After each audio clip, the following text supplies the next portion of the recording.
Hello, crypto boys and ghouls, and welcome back to the channel, Tales from the Cryptomancer, where we feature content on play-to-earn games on the blockchain, such as Splinterlands. And in today's video, I wanted to do a part 2 talking about the 50% video that we did yesterday.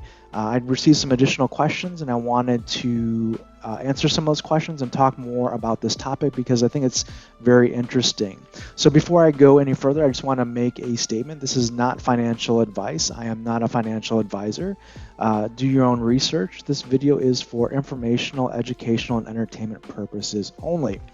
That being said, let's talk a little bit about the value that you can get right now in the market for the CP for DEC, how we can subsidize card purchases via airdrop points, some of the value, is the value going to stick around, and why would people be liquidating cards right now? Is it too good to be true? So first off, let me just show you, I was just on Peak Monsters. I ran the kind of scan of the market, and at the top of the market, there was this gold Naga Assassin. It was like a level 5, I think, Naga Assassin, and it was 159 CP for your dollar, which is great value. And yeah, I mean, I scooped it up. 3,500 collection power, and we got it for 22 bucks. So for me, that's a great deal. I'm probably not going to use it right away. I'm going to rent this card, and that's a great deal here because if we take a look at the value, give me 1 second here. If we go to Splinter Cards and we check out the collection power here, for this card in the next 197 days, it's going to generate $12 in SPS airdrops, basically subsidizing the cost of this card. So I paid $22, it's going to give me $12. If somehow SPS goes up to, let's say, 33 cents, actually the card would have made me $2 in profit just by buying it and holding it. And that's not also to take into account the ability to rent the card. So in addition to the airdrop points, I could rent the card right now and on a daily basis. Let's see, a level 5, what it's approximately renting for. Renting anywhere between 11.95 DEC to, let's say, 26.95 DEC a day mid-season. Let's just say we're somewhere in the middle. Let's say we can rent it for 15 DEC a day on average. 15 DEC a day is going to get me like 6 cents a day, which is not much, but over 197 days, that's $11.82 just renting the card plus the SPS airdrops. So you can see here, you're basically getting the card for free at that CP for DEC value range. And then I still have a gold Naga Assassin level 5, 7 BCX in my collection to use or sell in the future.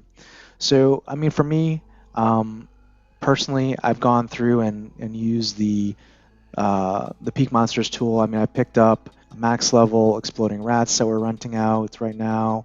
We picked up 2 max level Pellicor Mercenaries that we're renting out. We picked up a max level Pellicor Deceiver, renting that out again as well, and also a max level Gargoyle Lion and renting that out as well. So we got really good CP for dollar value there. We're boosting our collection, we're boosting our airdrop points, and we're getting rental income as well. So it definitely can be done in the current market.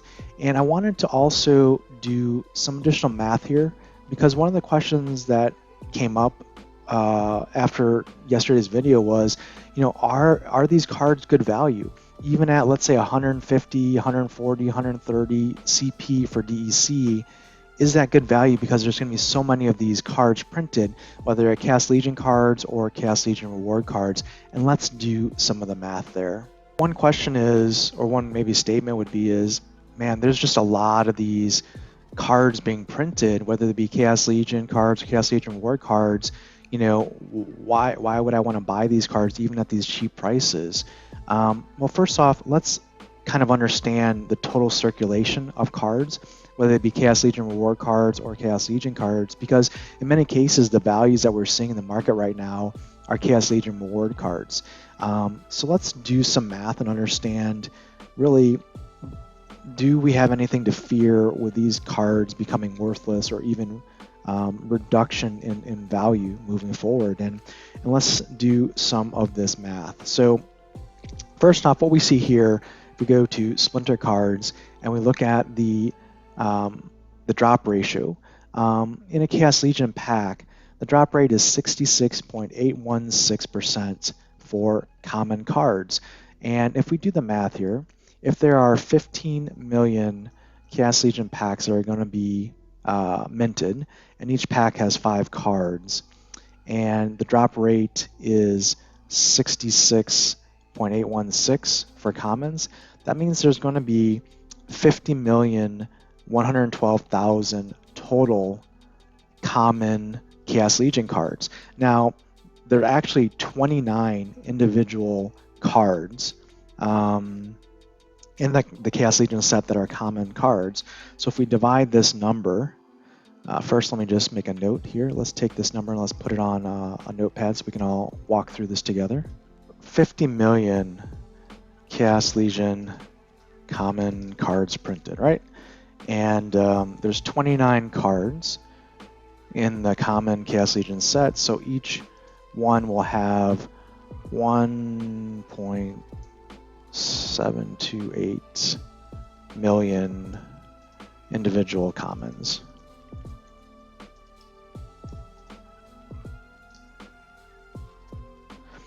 And let's do the math on the Chaos Legion reward cards and just see how it compares between the Chaos Legion set itself.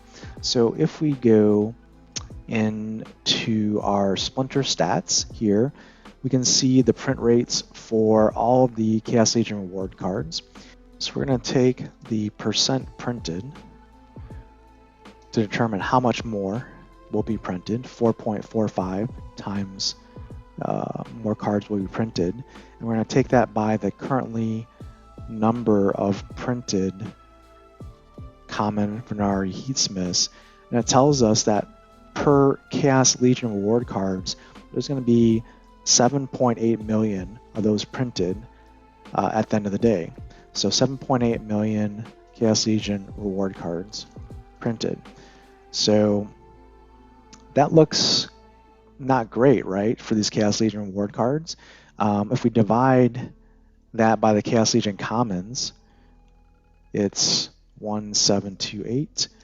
So it's basically 4.5x, meaning there's 4.5 more Chaos Legion reward cards printed versus the Chaos Legion common cards. So there are going to be more Chaos Legion reward cards printed than Chaos Legion common cards, 4.5x to be exact. But the question becomes is, how good are some of those cards and how much demand will there be, for example, for a Pelacor Mercenary versus a Hardy Stonefish? Those cards are not created equal, even though they're both common cards, as far as the meta and the desirability goes. Now, the other thing to look at is, of these 7.8 million Chaos Legion reward cards that are going to be printed during the life of this run, what is their value outside of the SPS airdrop? How rare are they really going to be? Well, let's do some daily active user math. If we say right now, conservatively, we have 300,000 daily active users, in a year from now, it's probably not unrealistic that our daily active users might double in the next 12 months. So let's say we have 600,000 daily active players at the end of, or I guess at the start of 2023, 12 months from now. If we have 600,000 users, right, how many of those might be diamond level players that would get an advantage of using a max level card? Like if we had a max level Pelacor Mercenary or a max level Pelacor Bandit. To get the value out of that, you need to be in Diamond or Champion league. Let's do some math there. And let's start with the cards themselves. For example, if we look at a Pellicor Mercenary, a max level card, if we were to purchase that for the CP for DEC value, is 400 BCX. If there are going to be 7.8 million total Pellicor Mercenary cards printed ever, and there's 400 cards to max a Pellicor Mercenary, that means the maximum number of Pellicor Mercenaries that we could have in the wild, if all of them were burned or created at max level, would be 19,522 max level Chaos Legion reward commons, right? So 19,000 is not a lot of max level cards.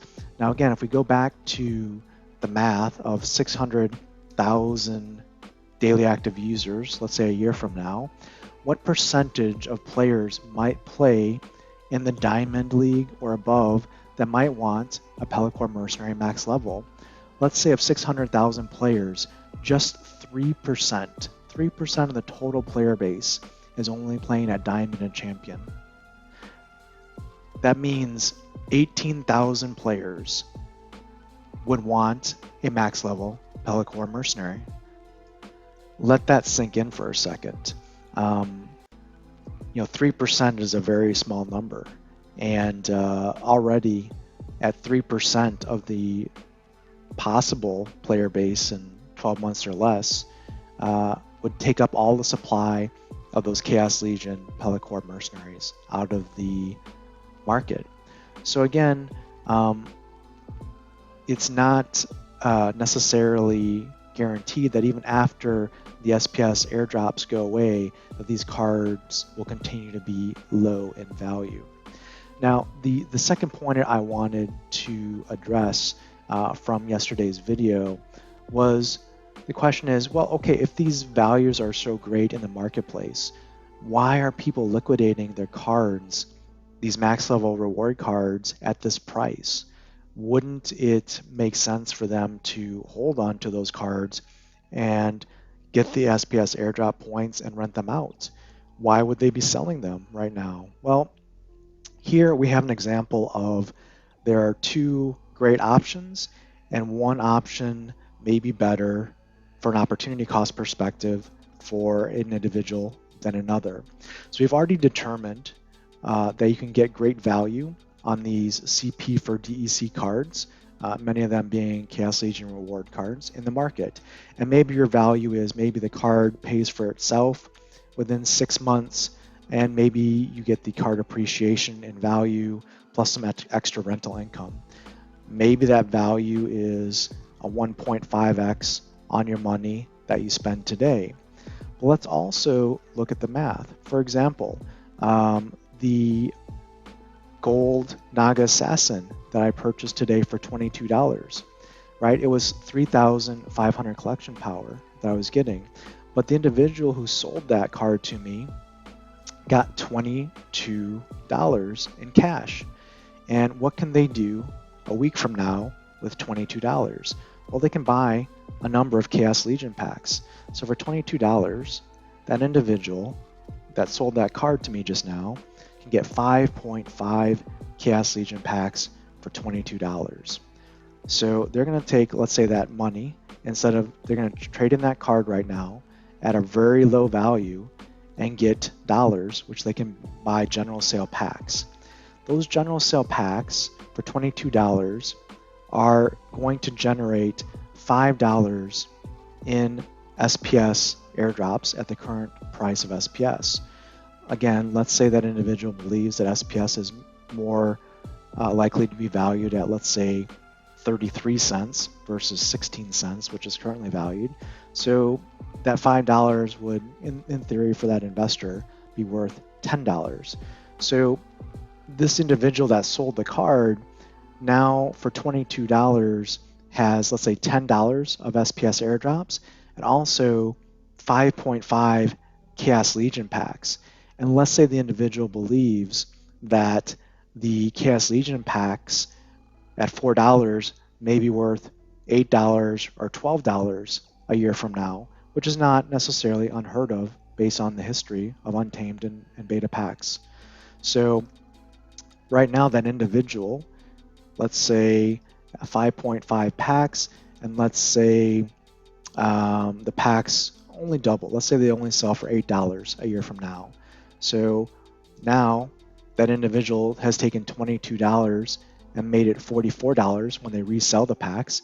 And let's be honest, the market to sell packs is probably more liquid than the market to sell cards. So they could probably get in and out of their packs faster and easier. And also, in addition to, let's say, that $44 that they resell the packs for, again, they got an extra, let's say, $10 in SPS airdrops while they hodled those the same amount of time.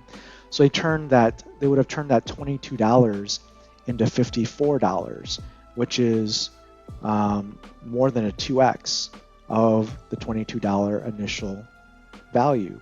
So what I think many of these individuals that are liquidating cards right now in the market are doing is they're saying, hey, instead of maybe 1xing or 1.5xing my card value by holding the cards, let's sell the cards now, pick up an asset within Splinterlands that in theory may deliver more value in the same amount of time, and then rinse and repeat with the next thing.